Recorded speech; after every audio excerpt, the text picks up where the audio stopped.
Hello guys, morning view sa Beaudic Lanise Claveria.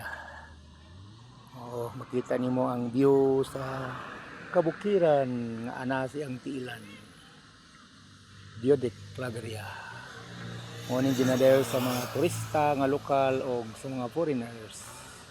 Kita nyo na puti, that is mais o corn nga may produkto ng Dapita.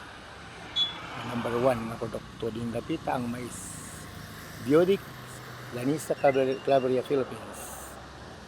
So kung gusto mari diri sa Mindanao, sa side sa Misamis Oriental, Claveria mismo, din himutang ang Beaudic.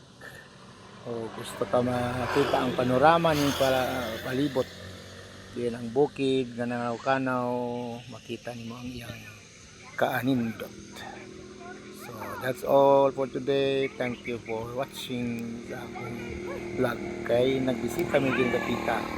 Nagsuroy-suroy aron mawala ang kalaay. Oh hi. God bless you all. So, I love you guys.